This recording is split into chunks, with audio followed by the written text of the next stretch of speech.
Today we've got Matt from Southtowne Lanes. Super excited to chat with you, Matt. I'll be honest, Southtowne Lanes is a band that is new to me. I started listening to you guys kind of recently when we started chatting and tried to get this interview all figured out. And yeah, but you all were new to me. What I will say though, as much as you are the band Southtowne Lanes is new to me, that sound takes me back to 2005. I'm just saying, like it Totally. is absolutely incredible how much your guys' sound is such classic emo from at least 2005 emo. If you want to get really fancy with the whole emo Sure. wave stuff, but anyway, I'm a big fan. Super excited to chat with you, but we'll chat obviously all about Southtown Lanes. But how are you doing today?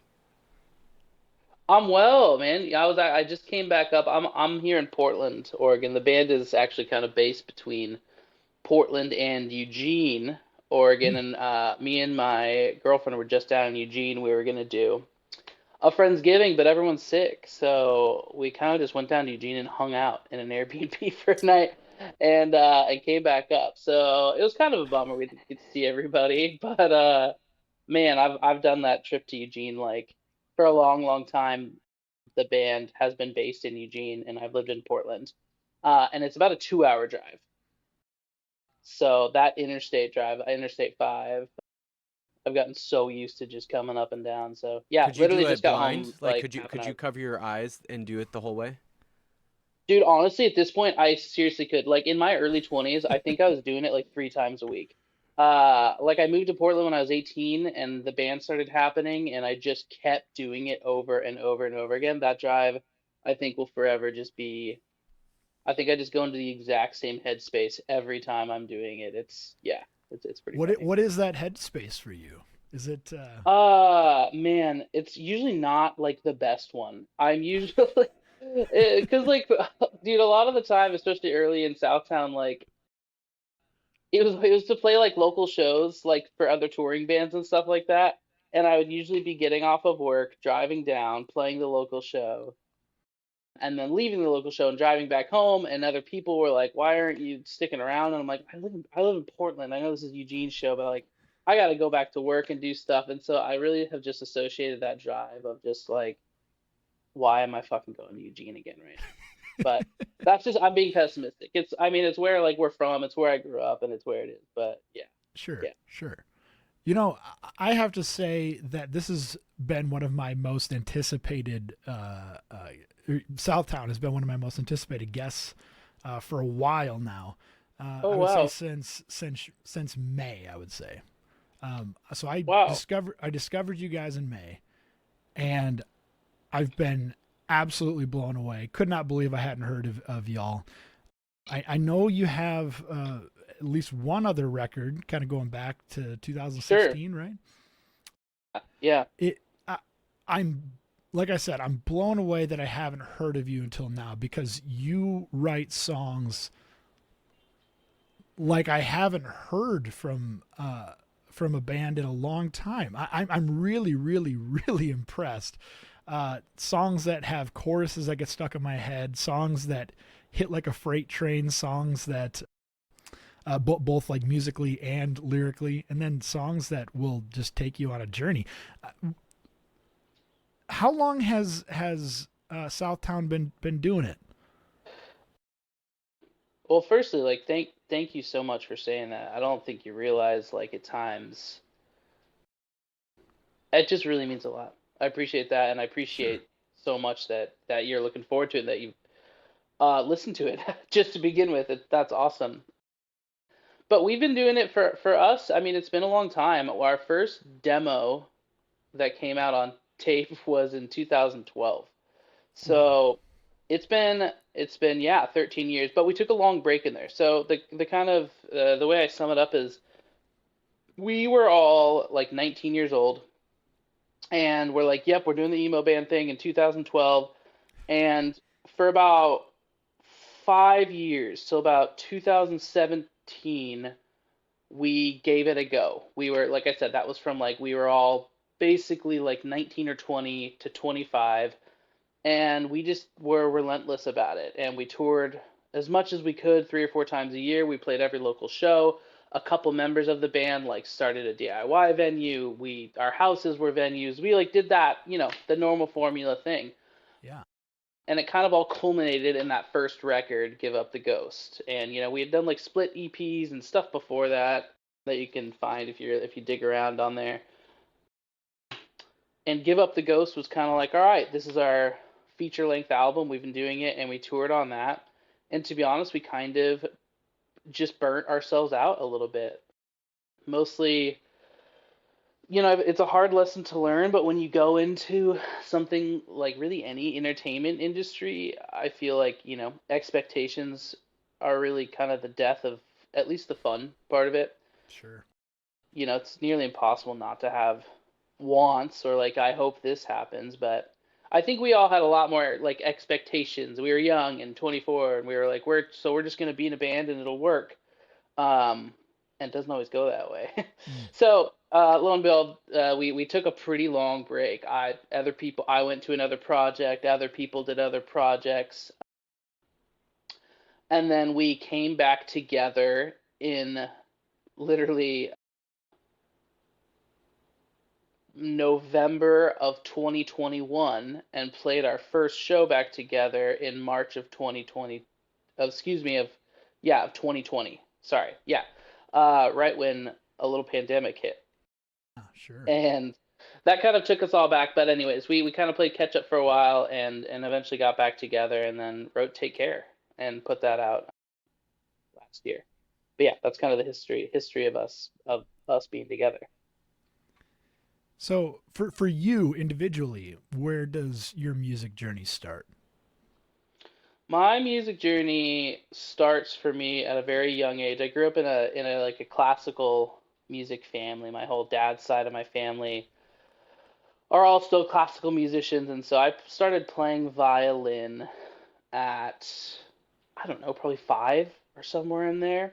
Music was like not by even my choice, always a part of my life and was going to be a part of my life. Like I had to practice every day.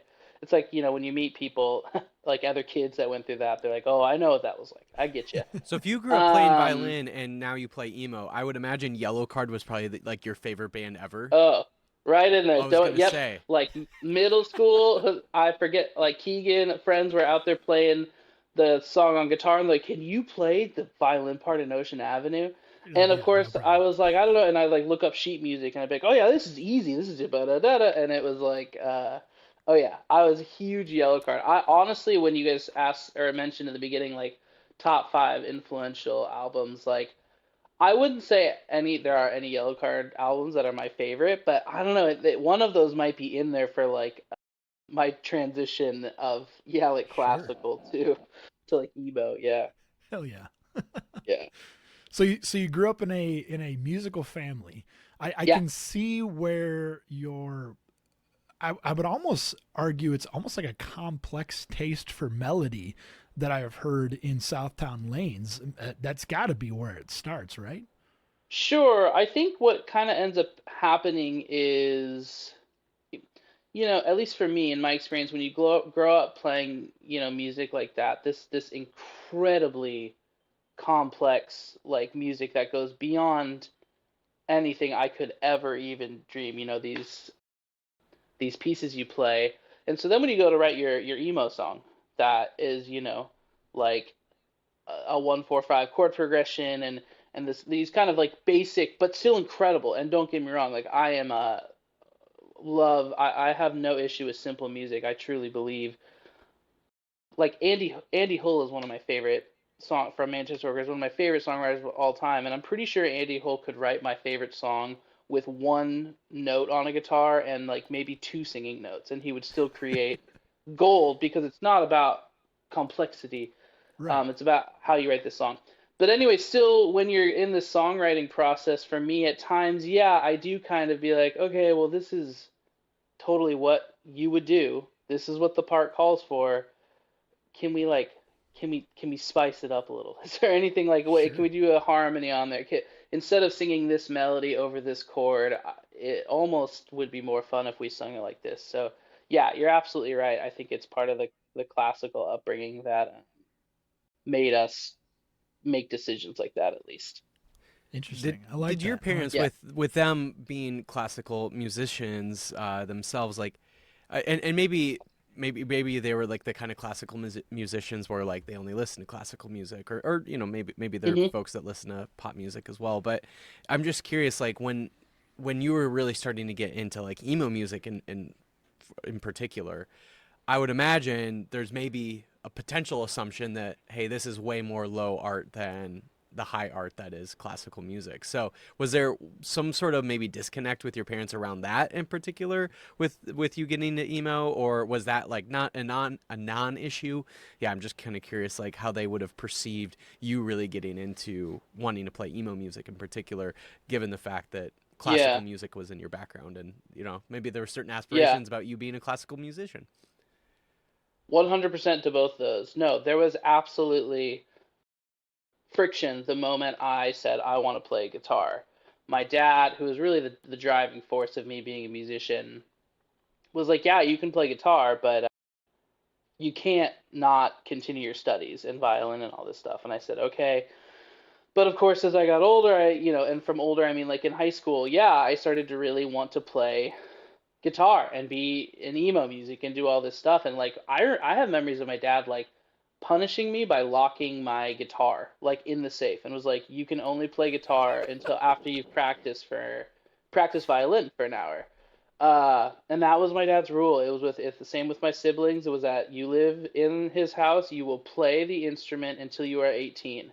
At 18 years old, you can do what you will if you don't want to do it anymore. But that was his gift and curse to us was you will rigorously learn this instrument.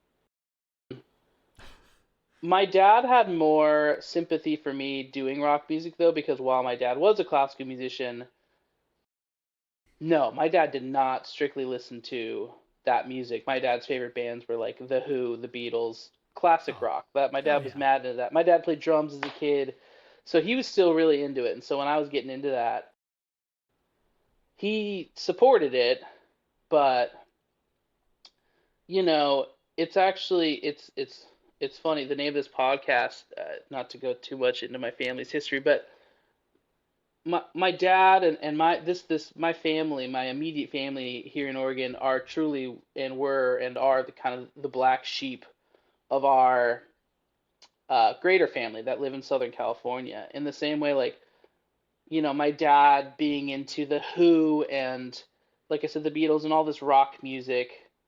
My dad's side of my family that are all these musicians that I was just speaking of are kind of no, they're like the higher end classical musicians that play string quartets all over the world and are very incredibly talented and skilled musicians. And so I don't know, it was kind of funny growing up because I felt my dad was the black sheep of his family because he moved to Oregon and played drums.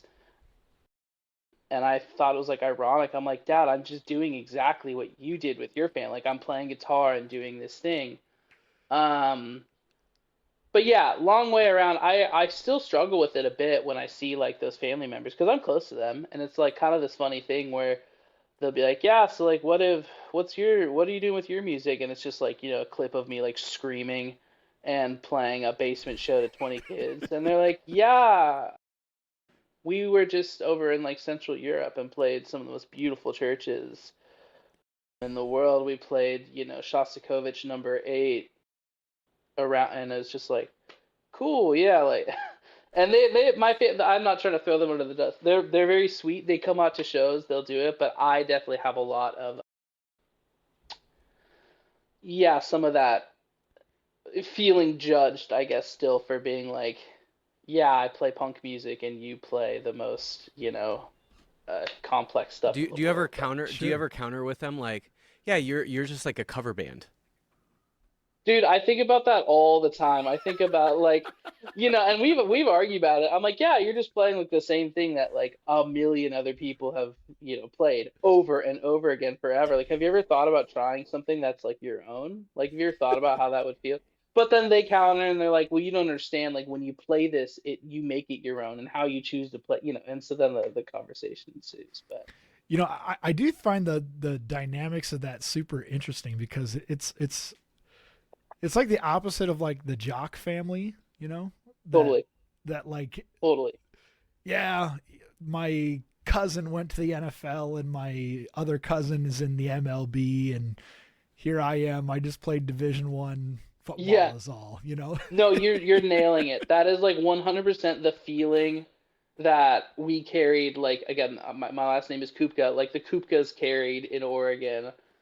Yeah, we were like, yeah, we didn't make varsity, man. We are like we're JV at best. We are community college. We are not making it to USC like the rest of the family. But yeah, yeah, That's such an interesting dynamic and such a turn on its head kind of yeah, situation. totally. While I feel for you, I also find that to be a comical kind of point of view, to be honest. It's interesting. Most of my friends didn't really. It's. Yeah, I mean, I grew up with it, so I was used to it. But most of my friends, when they'd walk in and my dad was like playing cello in the living room, they'd be like, "What is he doing?" Like, what do you mean? Don't your parents just like, I know, play music? That's what you do. You just play music everywhere. It's a part of every facet of your life. Every family gathering, every birthday, everything. You guys all get together and like play a quartet together, right? And they're like, "No, man, that's just Dude, that not a sounds thing." amazing though. I'm not gonna Then that's lie. what they all said. They all thought it was awesome, and I hated it growing up. I was like, "It's the worst. What are you talking about? I don't want to do this shit. I want to play video games. I don't want to. I don't want to sit here." Yeah. Well, I was gonna bring that up too. Most people or most dads would be like, "Hey, I'm gonna lock up your Xbox," but for you, it was, "I'm gonna lock up your guitar." Yeah, the guitar became the enemy. I just wanted to learn AC/DC. That's all I wanted to do. Truly. I'm trying to imagine like from your dad's perspective, like at some point he must have realized like I must have like the most well-behaved kid in the world where my punishment for him is not to like keep him from playing his Xbox or from doing Yeah, some sort of like like doing weed or something. Like my punishment is to keep him from playing guitar in his room. Like that's gotta be dude, that's like actually so funny. I did like not think of you that. have literally struck gold as a parent if that's the worst Yeah, your no doubt. child like that's your punishment for your child. Truly, I mean, that's so funny. I've never thought about it like that. I was pretty good to my parents in high school. I didn't drink, I didn't smoke, I didn't do anything really too bad in high school. They had it pretty easy with me. Don't get me wrong. After when I went to college, like, then things changed a little bit, but you're right. Yeah, I took it pretty easy on them, all things considered. You should I love ask that. for a little bit more of that inheritance or something. Yeah, totally, totally. So Yeah. when you guys get together here for Thanksgiving or for Christmas, will you be taking part in the quartet or something like that? Oh man, this year 'Cause we are Cullen's so family, like when they get together for Thanksgiving and Christmas, it's a football game. That where Cullen yeah, has to jack up. He's just really got to hit his Yeah. cousin that he's always kind of secretly hated. really? Uh, but I would imagine for your Well, family, you're not playing football. There's not like a family football game that's going on. It's the family quartet. It is whatever it is you are handed like this Thanksgiving we're actually not traveling. We are holding out for Christmas and then the family's going to come up here and we will see what happens. But yes, the last time family gathering happened with that family, at that point I probably hadn't played like touched a violin in probably like a year.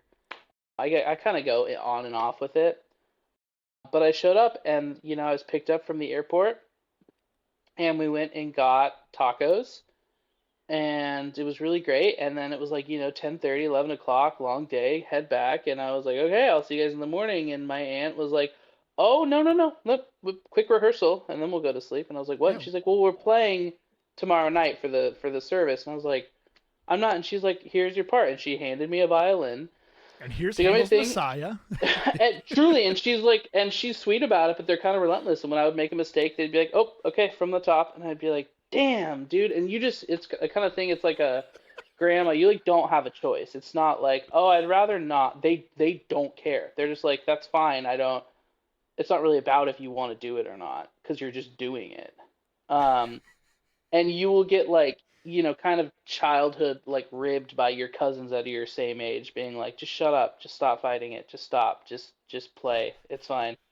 But yeah, that 100% happens. It is like things, or sometimes I'll have to sing. They're like, you're in the choir this year, and I'm like, dude, I've never even done this. Like, I don't know. Yeah, yeah, it's funny. Have you ever like It's a funny have you thing. ever thought to just, especially when you sing, when they ask you to sing, to just like maybe scream it? Oh, just scream it. I would never ever hear the end of that ever again, and my aunt would probably instantly slap me in the face, without a doubt. But You man, I could be should like, try hey, that. can I just not do it anymore then? Yeah, good try. Losing battle, losing battle. Yeah, yeah.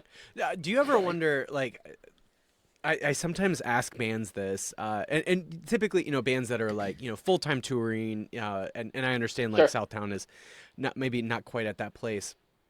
But I Totally. often wonder, or like one of the questions I ask for bands that like, really, like for the musician that we're interviewing, like that is their full-time thing. Like that's what they do. That's what they do Hmm. to, pay the bills or whatever. Uh, and I always wonder, like, at what point, like, does your family start, like, at what point does your family stop asking about that thing as if it's a hobby and realize, like, no, that's what you do. Now, I understand, like, maybe Yeah, Southtown, like, feels a little different where maybe it still is kind of like that side thing that I still do, as a side thing. yeah, But yeah, like, yeah, have you ever wondered, like, if you guys had gotten to, let's say, like, you get signed and you're full time touring and you yeah, leave a yeah. legacy or whatever, do you ever think, like, do you think your family would ever get to that point of actually accepting that? No. No? Okay, yeah. Okay. I think it's probably the same for a lot of people. I think, okay, so like any industry, right? You get into it, and you if you get signed to a record label and you start doing opening tours and you start doing this stuff, and then you eventually get to your place where, yeah, you're doing your headlining tour, right? And you can book, like, your band can pull 150 kids out, which to me, if you could do a full US tour and pull 150 kids in, like 25 markets, that's, to me, I'm like, that's successful. That's doing it. You Yeah. could you could make a living off of that with other supporting bands and stuff and all that kind of thing. But when I get to San Diego, where my family lives, and we play at the Triple Nickel bar that has a 250 person cap, and they're like, this is cool and all, but like, when I go to concerts, there's like 30,000 people there, and like, so I think it really comes down to, how is your show in your parents' hometown, because that is gonna, I Yeah. think, for me, determine how they're gonna feel about what you're doing. And so I think, if the show is big enough, if you could get up to being like playing 700-800 people, I think my mom might be like, so when are you gonna go back to your real job though? But I think until that point, she'd be like, "This is so cool. This is so awesome. I'm so proud of you. But like, did you fully quit your job? Like, is there still a door open there? Because this won't last forever." In the sweetest way possible. My mom is very supportive. But yeah, no, I don't know. That's all. I'd be curious to hear what other people have said. Well, I mean, I even like That are think full about time like, touring. so Cullen and I just saw Jimmy Eat World about 6 weeks ago, and Mm, they are a band, like, obviously in our ether of the world that we're in, like they yeah, are the biggest band you could imagine, right? But like in yeah, grand scheme of things, like each one of those guys, maybe outside of it's Jim, right? Jim Atkins. Jim, Yep. yeah. Like outside of Jim, I think every one of those guys could probably just like go around town or around wherever in any city in the country and probably be No one would even recognize them. unrecognized, right? Even fans. Yeah, among even Yeah, fans, right? And to me, like, there is a level of fame that I don't think a lot of people realize, where outside of your own niche thing, like, you are recognized even if somebody isn't even a fan of you, right? Like, even if you're yeah. not a fan of Taylor Swift, if you saw Taylor Swift, you know who that is, You'd know right? who she was. Like, Yeah, there is a level of fame yeah. that is, or like, Cullen just saw like a month or so ago, like Paul McCartney, right? Like, Paul McCartney is somebody Totally. that even if you're not a Beatles fan, you know who McCartney looks like, and you would be like, wait, Yeah, that's Paul McCartney right there. We just don't yeah. realize like how high of a level of that is. And the thing is like the average person, that's the kind of music that they're listening to, is they're just like kind of this like I don't like, I'm trying to like this sort of consumer that just isn't like actually actively engaged in the music that they're listening to. They're just listening to whatever is getting thrown at Yes. them. The And amorphous Yes. blob yeah, that and comes so out. Yeah. because of that, like you really have to break through to be actually recognized by that average person. And so that's probably what I would imagine, like that's maybe for your family, that's what that is. And that's why like the what they think of as like that's what a musician does is a 30,000 cap stadium or Yeah. something. Which is just, I'm like, that is so the not top one, the 0.1% of Right. musicians out there. It's crazy. Yeah, I mean, that's such a good example. Yeah, I mean, Jimmy World is huge. Man, have been massive since 2001, and they can do whatever. But yeah, like, and I wonder if I saw Jim, would I be like, that is him? That's Yeah, you might second guess yourself I a might little bit. second guess. I might not even know, and that is just funny. Like, yeah, how much, man, yeah, that upper echelon is crazy. That's crazy to think about. Yeah. But there's so many great bands that aren't that, and that's perfectly fine too. Sure.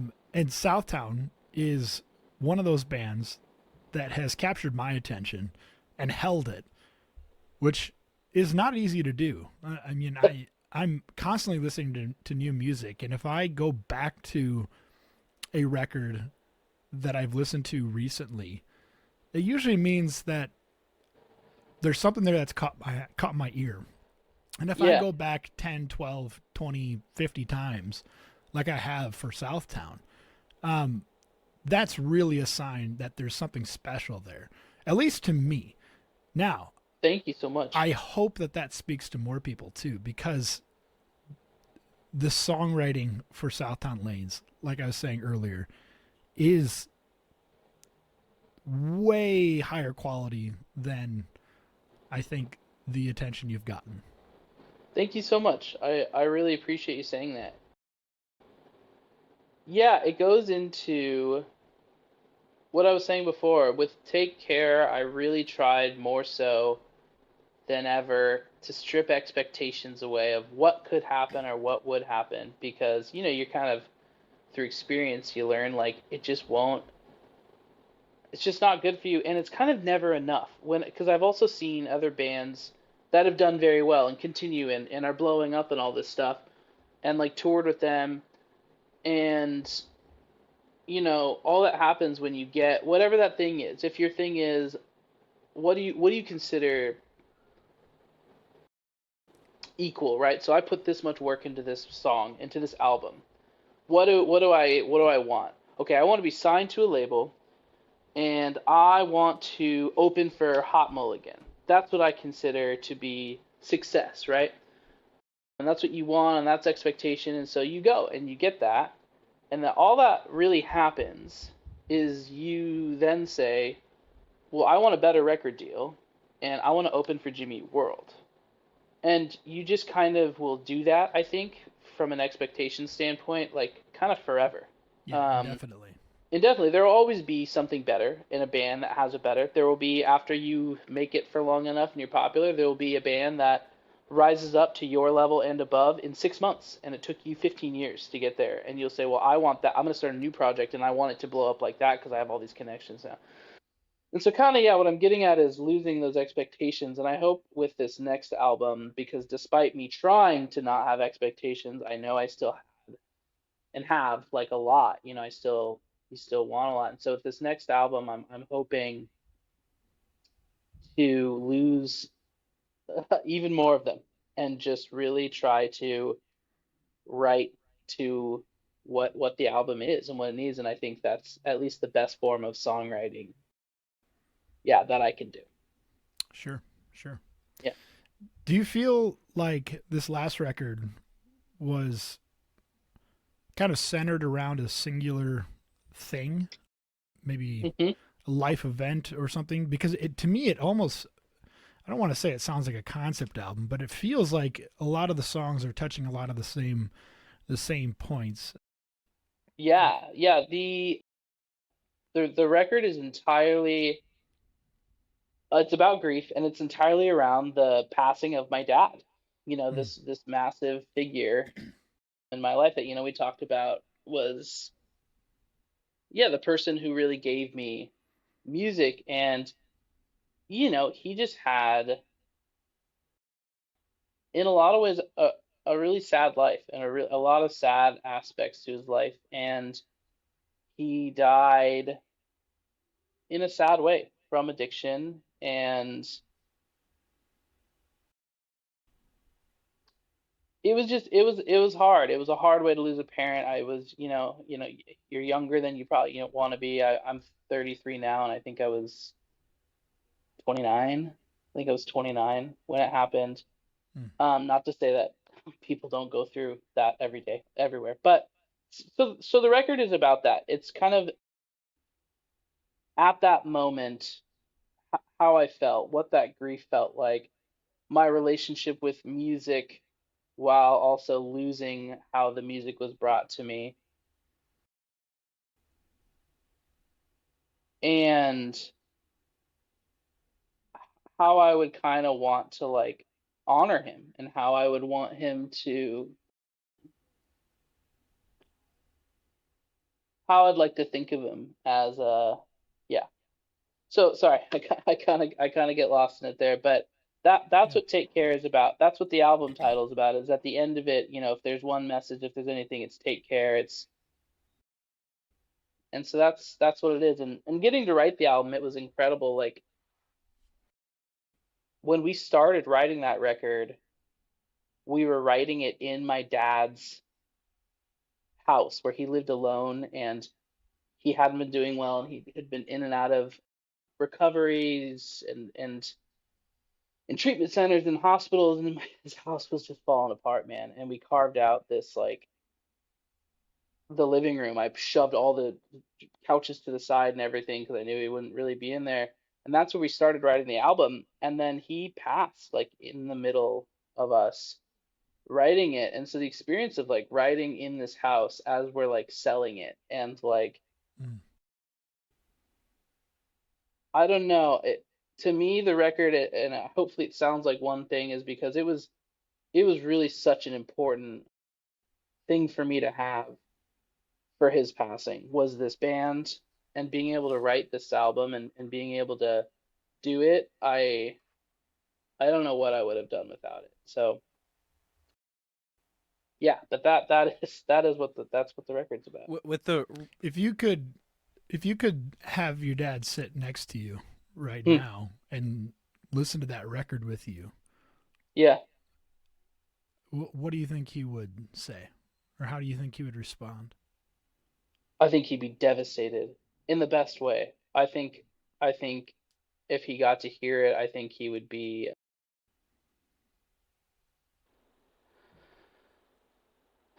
I think he would hear a lot of pain in it, but I think he would hear, yeah, a lot. There's a lot of like pity in the record. It's a Mm. lot of my just sadness for him as a person, and I think he would be devastated, like I said, but in a good way. And in some ways, to me, the record, I don't know. I guess that's what I'll say. I'll leave it with that. Sure. one of you brought up the fact that you started writing the record while he was still alive, and then obviously continued Uh-huh. to write it after he died.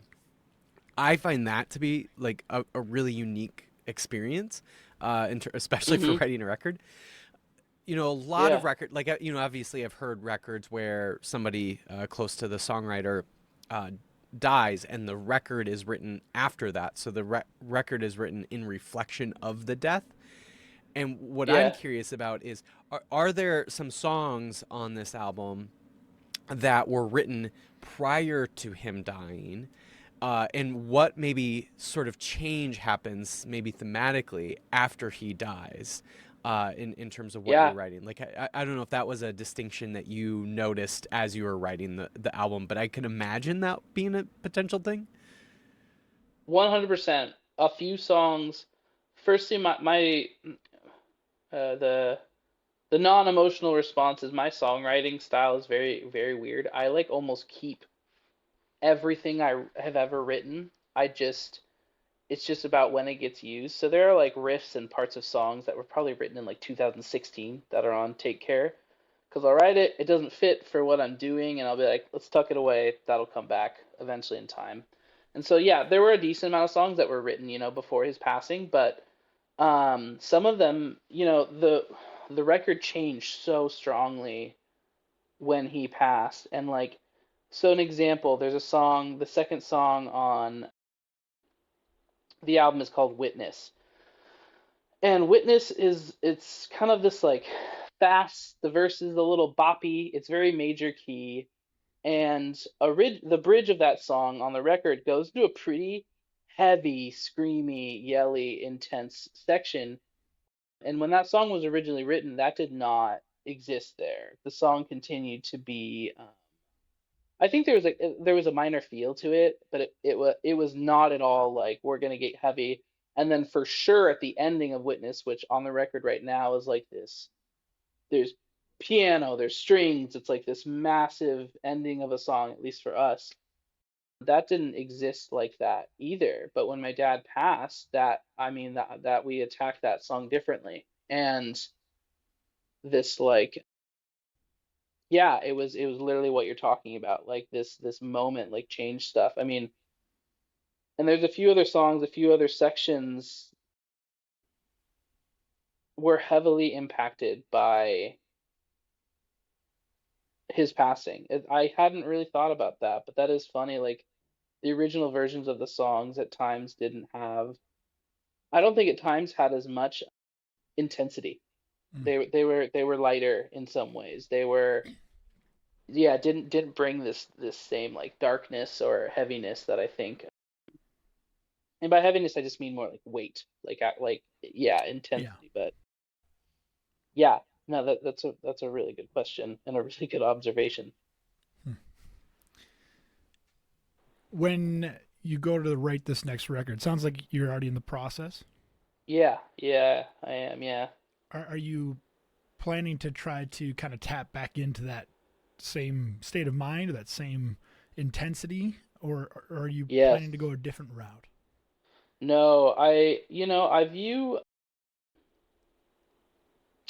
have this thing where I look at a lot of artists, bands that I've always looked up to, and I've looked up to, yeah, a lot of what they've done. And a lot of them can tend, I mean, not all of them, but I view bands as I call them the big three. And these artists tend to go through, a lot of bands go through this progression where their first album is this generally more stripped down, raw version of the band before they really get picked up, right? And that's like the bands, we're still figuring it out. So for me, like if we're talking about Jimmy Eat World, that's kind of like Clarity, right? And Sure. so Clarity happens. It does well. It's not huge. It's whatever. I know there's, they got dropped by their label, whatever. And then you put out the sophomore effort, which to me is always the band's like, this is what they are. This is what the band sounds like, and this is the radio hit. And so for Jimmy Eat World, that's what Bleed American, right? Sure. And it has the hits, it has the middle, it has all that stuff on it. And to me, Take Care, what was that? It's our second album. It's the second one. It sounds like, yep, this is like what quintessential Southtown sounds like. And then the third album is the big one, like the concept album. All right, we've had some success, we've had this, like let's see what happens if we take this to the next level. So Futures, which is arguably like a massive record. Yeah. Some really long songs on there, like a lot more, also bringing in a lot of elements of Clarity, not just writing their commercial, rock album. Same with like, like My Chemical Romance, right? Their Bullets was their first record, Three Cheers was that thing, and then The Black Parade. So anyways, long way about, I view this next record as being our big third. Like the let's take it up one more notch. I feel good about what the concept of the record is going to be and how it relates to the last record. And yeah, so I'm not quite ready for the fourth album, which is generally when the band starts to get a little weird, starts making some questionable decisions, when some fans start falling off. start wondering, was did you really want to do that? But you gotta find after 3 albums, you gotta find a way to keep having fun, right? But Sure. yeah, yeah, I appreciate the outlook that you have on it and the perspective that you have. I do love the fact that you even like think through like bands' careers around that, because I think a lot of other bands like they might have that same sort of outlook, and but for themselves as a band, they're like, but we're not sure, gonna like we're still gonna do what we want to do, and like all the respect to yeah, bands to do that, right? Like I understand that, yeah, but they still have those thoughts around like they're like, oh, like whether maybe it's like Jimmy Eat World, for example, where like we keep bringing them up, so let's bring yeah, them up. Like Jimmy Eat World, like they're just like they're abandoning what made them incredible, what made them really good or whatever, and everybody has that sort of thought. But for yeah, that, like for the people that are in bands that have those sort of thoughts, it's like, well, what do you do about your own band for that, and like to make sure that that doesn't happen? But nobody, like, it was sort of one of those things where it's like everybody like wants to make sure every other band like doesn't yeah, do this sort of trajectory, yeah. but nobody else wants to like make sure that they don't do that themselves. It's really hard, and I thought that thought. I'm like, I won't do that. I won't be like that. Like my fourth album will still be so true, and people. But I don't know. I think a lot about this. Like, why do bands do this? Why do they change their sound? And I think, to be honest, and maybe bands wouldn't say it because from a publicity standpoint, it's not a good idea.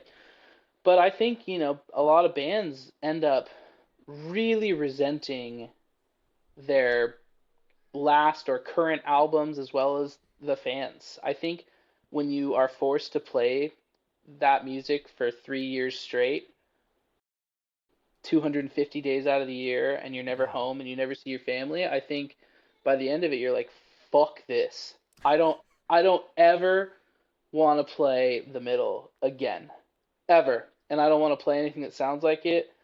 I want something new. I need something new, or I won't be able to do this anymore. I can't survive just playing this same thing over and over again. So let's get some synthesizers. Let's get some like pop features and like let's do something weird. And so that's why I don't know. Bands to me it seems like a naive standpoint. I'm like, I don't know, man, if you get out on the road forever, like it gets tricky, but some bands have managed to do it. I mean, I even argue that Jimmy World is one of those bands that do it. I mean, what's the fourth? I mean, I know they had a record before Chase This Light. 30, but yeah, I love Chase This Light. I I think it's a great despise it. record. Really? Yeah. That's so funny. It's the only Jimmy Eat World record that I'm like, this sucks. That's so funny. Agree to disagree. That's great. I still That's love Chase perfectly This fine. Light. But I'm Yeah. trying to think of like other bands fourth out. Like what about Title Fight? They did let's see if you get. Then they did yeah, and their fourth record was Hyperview, right? Sorry, I kind of just went in my head there. No, But you're good. a kind of divisive album where they got like chorus pedals and we're like, we're not gonna do the floral green thing anymore. We're gonna like do this thing, and then the band stopped happening after that because I think Yeah. it just became so But then you get like a Radiohead Yeah, that yeah. makes Pablo Honey, and then they're like, fuck that sound altogether. We're They gonna break they break the mold. They're a unicorn band. yeah. But you're right. Yeah, like yeah, actually like the true like dream, like if you think of it as like ultimate dream when you're like 13 years old and you want to start a band, like the ultimate dream would be like to be that exception band, the band that yeah, can, or the artist that The can David Bowie, like the break the yeah, mold yeah. every time that you release an album, and your fans still love it, and potentially even it's still a commercial success every single time. And Radiohead's one of those yeah, bands that, I mean, outside of like, I'm trying to even think like what for Radiohead hasn't been like a huge album for, like, I don't know if there's an album where at least like one song on a Radiohead album like they wouldn't be able to play live didn't and people would freak out. Like totally. Yeah. Yeah. I don't think No, they they are. have an Yeah, album like maybe that. Moonshaped Pools. Maybe Maybe, but Moonshaped like Pools doesn't have that yeah, tune, Daydreaming's but on that they one. actually they intentionally tried to create yeah. no like sing along songs on that Yeah, one. I just Which don't is know. crazy. Yeah, I don't Yeah. know. Yeah, I mean that's the goal, but man, it gets. I don't. You. Yeah, I don't know. It's a whole thing. Like I said, I spent a lot of time thinking about that. Like, but then, when you start moving genre, you get new fans, fans Right. that are like, I don't actually like the old stuff. The old stuff is a little too weird and edgy and dark and Yeah. immature. I like this new stuff that you do. Yeah. But yeah, it's interesting. I will say, I It is just interesting. saw Thrice a couple weeks ago, and Great Nice. example. and Thrice is a band where they almost feel like, and not obviously not in terms of sound, but in terms of like just their career and their relationship with fans and how they've been able to navigate the creativity around their music and so on and so forth. They do feel like the Radiohead of the scene of that we're in. I Is completely that like, agree does with that that feel like a statement. I fair think analogy? I feel like most yes, I think most musicians agree that Thrice is another unicorn. They're like, no, no, Yeah. no, they're on a different level. Like that, what they've done is on a different, yeah, trajectory. But yeah, Totally. that's funny. Totally. Where you guys are central? Where are you guys in? Even in the same city? Where are you guys at? No, South Dakota and Minneapolis. South Dakota and Minneapolis. Okay, Yeah. Yeah, you got it. Very centrally very cool. located. Yeah, Yeah. truly. Yeah. Yeah, As central as possible. yeah. Well, I any idea of roughly when fans should expect the next record? Oh man, it'll be a bit. I mean, it's so funny. I plan things ahead like really far. Like I I really, appreciate that. I really am ahead of stuff. Like the other people in the band, like this week are meeting up and they're gonna be like, "We're doing another album? Oh, okay. All right. So what are you thinking?" And I'm like, "Don't worry, I got it all. I got it all planned out. Not to, I don't like write their parts or anything. Like Right. it's not like that. But I I would say it would be optimistic if it came out this coming year in 2026. But that is what I'm shooting for. So All right. I'm shooting, but we'll see what happens. Well, one more question before we move on to Sure. most influential albums. Uh, the dynamics between your band seem very, very tight to me. Just Hmm. from like a visual aspect, then also just from a listening aspect, you guys seem like you are so in sync. Um, and I think part of that is obviously because you guys have been around for a little while, but you guys have clearly matured together. Yeah. What do you think is like the special sauce behind Southtowne Lanes? We Oh man, there's so much that goes into it. I mean, me and Tyler, who was kind of like the founding member of the band, I mean, we'd known each other since kindergarten, you What know. instrument does Tyler play? So Tyler actually isn't in it anymore, but Tyler Oh, okay. played guitar. If you watch our Go Cold music video, he's the one that isn't me playing guitar. Okay. And Tyler's still like my best friend. He's awesome. It just gets harder to keep doing this stuff, you know, when you Sure. get older in your Sure. 30s and it costs a lot. But what is the glue? Yeah, I think is that we entered it really as friends, and then we really grew together and went through some hard shit and still came back together. So normal trajectory, friends, like same music. Let's start a band. We play, we do it. Band gets hard. We start not liking hanging out together. Tour sucks. We make no money. We're infinitely jealous of every other band around us. I hate you. I hate you. Band done. Sure. Um, and I think that we were able to grow past that, which did happen. I think I really glossed over that in our history. I quit the band. Like in 2017, I left and I was like, I'm upset with you guys. They were like, I'm upset with you. And it was a whole thing. We didn't talk for like a couple years. And then we were able to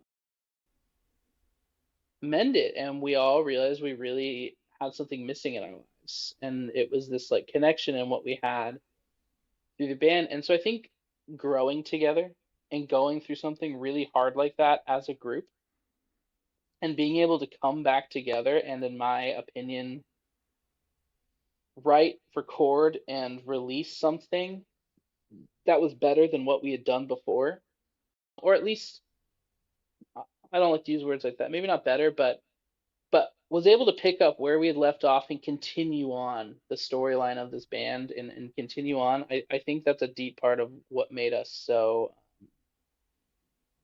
tight together and so dynamic and so yeah for this record just so yeah so in sync.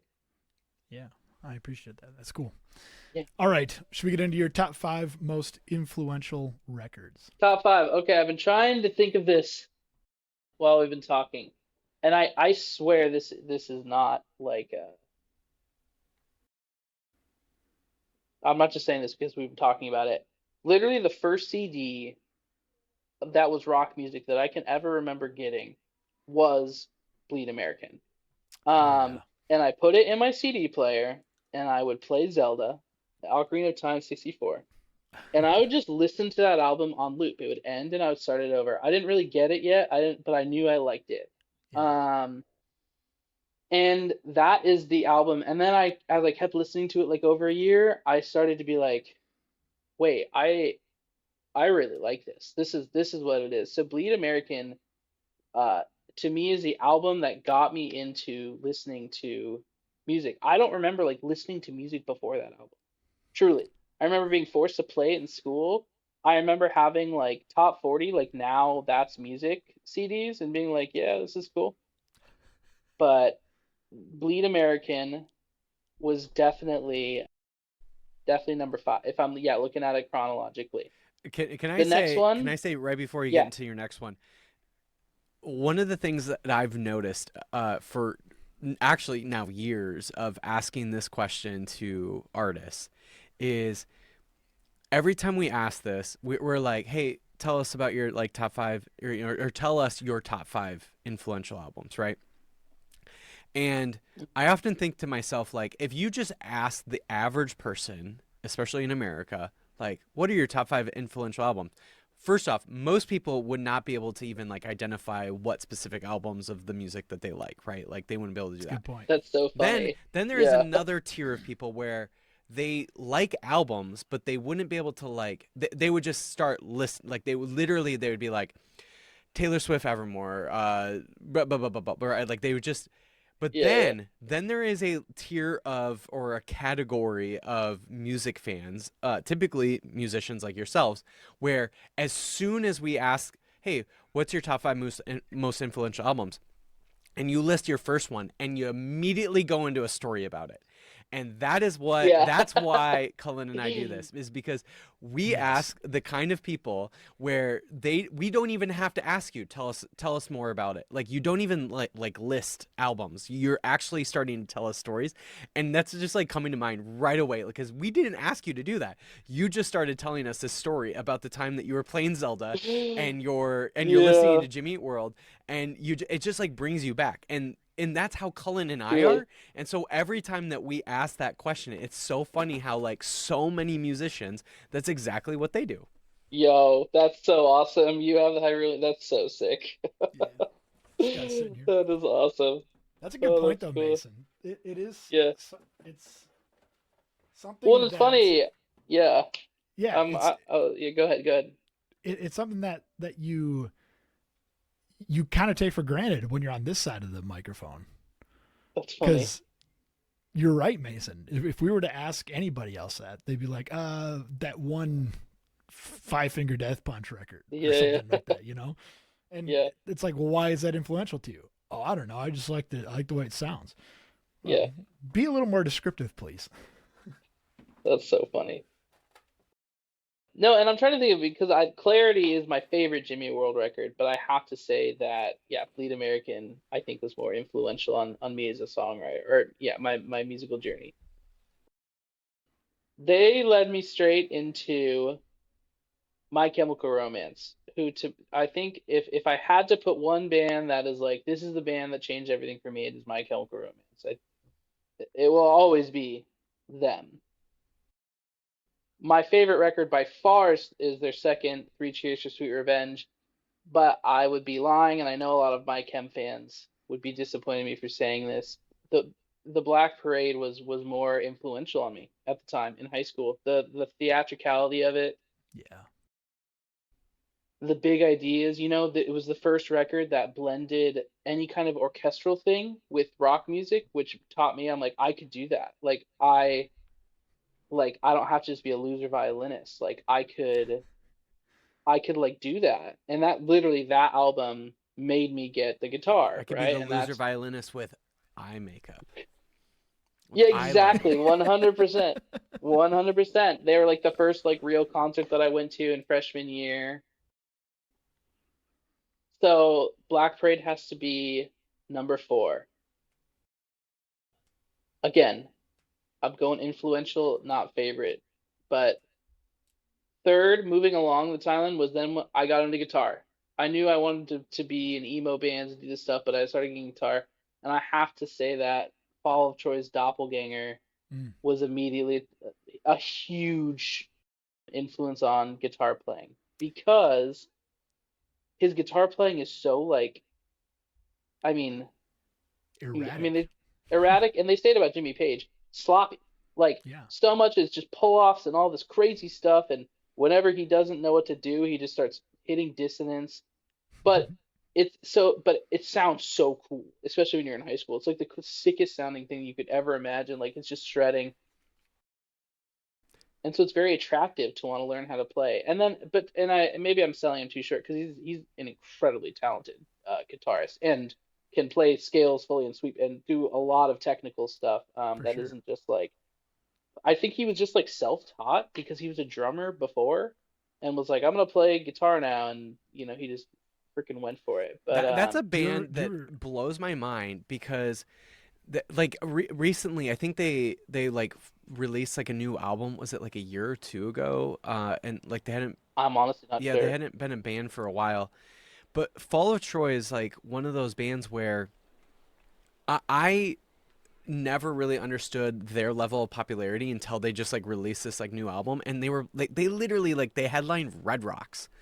And I was like, "What?" Really? Like they're big enough to headline Red Rocks, and like part of the reason why it blows my mind is I'm a huge At the Drive-In fan.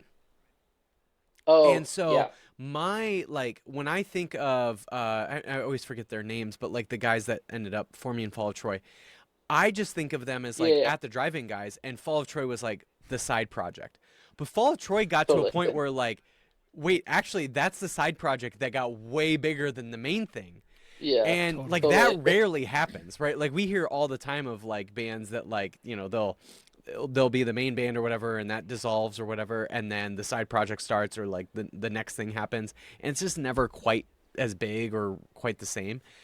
But Fall of Troy is like one of the exceptions on that, like where At the Drive-In, massive at the time, and then Fall of Troy got way bigger, and it's just one of those things where I didn't realize how much bigger they got until much later after the fact. Totally. Yeah, they did. They got up there. I mean, there were a lot of I remember one tour. I don't know. I think we were in the Midwest somewhere, but we were playing with this other emo band called Arrows and Her. And anyways, we'd like I don't we'd enjoy, and we were all sitting there at a house like staying somewhere after the show. And someone started playing SCP Remix. And then we literally went around a room and I watched all these emo musicians be like, "Oh, I know this Fall Out Troy song. I know this." And I was like, "Oh my God, every twinkly emo kid that I know like came up on Fall of Troy. At least that's, in my age thing." Yeah. And I think that's so funny. But yeah, everyone at some point was like that or At the Drive-In, super similar. I mean, to me, At the Drive-In is like grown up Fall of Troy is like or maybe like intentional, I guess. It's like At the Drive-In I'm like, well, they're like I don't know, in a musician standpoint I'm like, well, instead of just pulling off the open string, they're hitting the note that actually would make sense there rather than just this kind of erratic sound. um but maybe but yeah. That's funny. Second, man, I have so many and I'm really struggling to pick which one. But I have to say, because I've followed them for so long, and this is when I've answered this question, this is the one that usually people don't know this band as well. But do you guys know the band Mansions? Not familiar, no. Mansions is he he was just one guy at one point, and then I think he's had other people come in. But Mansions is just this band from I think they've been in Seattle the entire time. But Mansions changed the first Southbound music was just heavier Mansions. He really is just this kind of, it's like singer-songwriter uh, stuff. I really don't know how to say it. If you play guitar, he plays an open D a lot. And it's pretty, but it's just like this sad emo music. But that, for some reason, that first album, Dig Up the Dead, I still listen to it to this day. And when I'm having a hard time figuring out what should happen next in a song, I will repeatedly go back to that album and just remember my roots. Like, to me, it really, um, again, Jimmy Eat World was how I discovered music. My chem told me I wanted to play emo. Fall of Troy was like, I'm gonna be able to play guitar, not well, but make it sound like I can play guitar well. Mansions was like, oh, this is how the music is gonna actually sound. This is the real thing. We're not gonna sound necessarily like the Black Parade. We're gonna sound like this. So that would be my fourth. And then my fifth for influential has to be it has to be Mean Everything to Nothing by Manchester Orchestra. Mm. Like I mentioned earlier in the podcast, Andy Hull is like maybe like my number one idol. I think everything he's done, from the soundtracks he's done to just all the projects he's been in, but I swear that man is just like gold in music. Like anything he does, and he's become this like parent figure to like future, to like Julian Baker, to Phoebe Bridgers, to like all these other art, like another one of my favorite bands, like All Get Out. Like him and Manchester Orchestra, to me, are also like one of the most underrated band. Like to me, that band should be fucking massive. Like I just think and why they're influential. Song structure exists for a reason, and you don't need all the trumpets from the Black Parade, and you don't need the crazy ass guitar lead from Fall of Troy to make a really good song. And Manchester Orchestra has like instilled to remember like what it means to write a good song, and what can be done literally with two chords for an entire song. So I think to me that Mean Everything to Nothing is my fifth. It's a great one.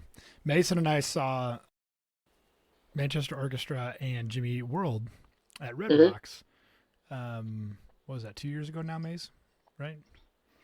And it was incredible because, Jimmy Eat World is headlining technically. They're both they're like co-headlining technically. But Yeah. Jimmy Eat World was playing last. And that's what I came for. I mean, I literally flew there to go see it because I wanted to see it so bad there. Yeah. And Manchester Orchestra brought the house down beforehand. And honestly kind of stole the show, I would argue. And it was an emotional, heavy moment. Man, and a lot of that had to do with show. Andy's scream. Like whenever he would scream, it was just like the way it filled Red Rocks in particular. And I don't know how screams do in Red Rocks, but my goodness, his scream in particular at Red Rocks, holy cow. 100%. Yeah, man. Their live show just changes the game. It's crazy. Like, yeah. I mean, you guys saw it. I've got to see them a couple times, but yeah, his voice is something else. Yeah, when you say that the live show changes the game, I've always like been like a casual listener at times to Manchester Orchestra, but after seeing them live, I get it. It's like it clicks. You get it. You're like, oh, okay, I understand. Oh, this is why this album. Okay, yeah. They're so good. Totally. All right, man. What would you like to plug? Man. We are in a weird, not weird, but an in between. We're kind of getting ready to restart here. We're gonna be announcing some shows out here in the Pacific Northwest in kind of the first quarter, January, February, March. I can't name any of them quite yet, but if you're in the Pacific Northwest, we're going to be doing some stuff soon. I think we might be doing a run out east pretty soon, maybe even coming through your guys' neck of the woods. Sweet. We got a couple videos up. Check them out. But really, if I had to plug one thing for the band right now is look out for some shows coming in 2026. We're gonna try and get some stuff going before we potentially record another record, and yeah, that's what we got going on. I will There's say one more. Yeah, go ahead. you have some cool merch too. Like Totally, merch is always for sale on the Bandcamp. Thanks for saying that. I appreciate it. I like the designs. They're very they're very kind of dark, but not like in like your metal way or anything like that. More like Yeah, your moody way. You know, I appreciate yeah. it. Our manager, who's sitting next to me, Jed, literally designed all of them and like really took us under his wing. And honestly, Jed,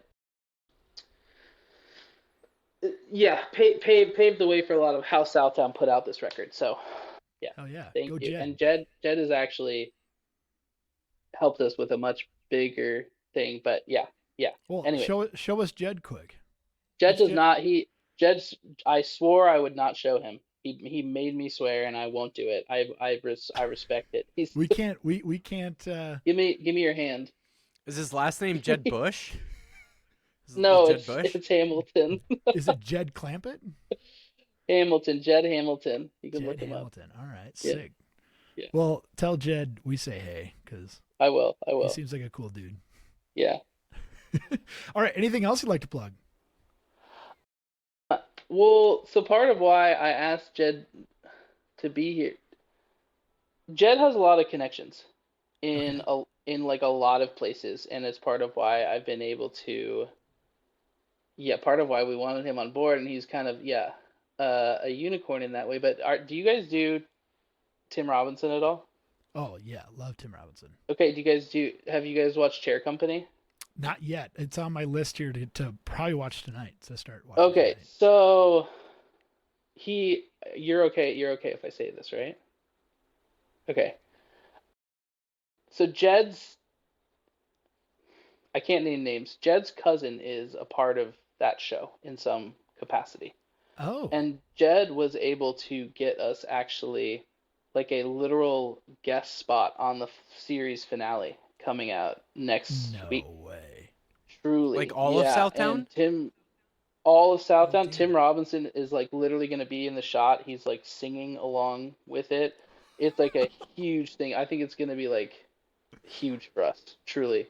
I can't name any names of who knows who and stuff and that. But if you watch Chair Company, it comes out on Sunday night. So if you watch next Sunday night, you'll see Southtowne Lanes on HBO, like fully on the screen. Yeah. I don't know what it is about Southtowne Lanes, but like when I think of Southtowne Lanes, and if I were to think of a comedy equivalent, it would be Tim Robinson. That's it. You've nailed it. That's what it is. I don't know. I'm excited to see. We did a whole bunch of shooting and stuff, and I didn't really get to see how it's going to turn out. So I'm excited to see it too. Yeah. Dude, what an exciting moment. Truly, I know. We are so hyped about it. Yeah. I think about a lot of the bands that we listen to and how they kind of got to start oftentimes from some little showpiece or something like that. Yeah. I don't know if you guys remember, what was the movie? Lords of Dogtown? Yeah. Blindside plays a song in there. Really? Yeah. And no, it's called Grind. The movie Grind. It's another skateboarding movie. Oh, okay. Yeah. And they play a song at, like near the end, and this is like early on in their career, and it blew. Yeah, I think it was Pitbull. They went massive. What's Pitiful that? or Yeah, Pitbull. it was Pitiful. Yeah. That's awesome. Well, hopefully the same thing happens for South. We could really use it. So hopefully, if people watch Chair Company, they'll be like, "Who's that weird emo band at the end with that crazy song?" So Well, who says nepotism's bad? Come on. Yeah, exactly. I agree. You gotta milk that as much as you possibly can, right? Soon enough, you'll get the San Diego Philharmonic Orchestra. Yeah, exactly. Southtown Lanes. The banana stand that is the San Diego Orchestra. No, it'll all be his cousins and everything. Yeah, truly. Yeah. Love it. Well, thanks so much, Matt, for hanging out with us and talking more about Southtowne Lanes. Super excited for you all in the eventual new album. And if you guys come through the Midwest at any point, anytime soon, Cullen and I will be there. We're excited. Absolutely. Cool. Thank you guys so much. Thank you so much for having me and listening to me talk for like an hour. That's crazy that you're willing to do Love that. it, man. Thanks, y'all. Sweet.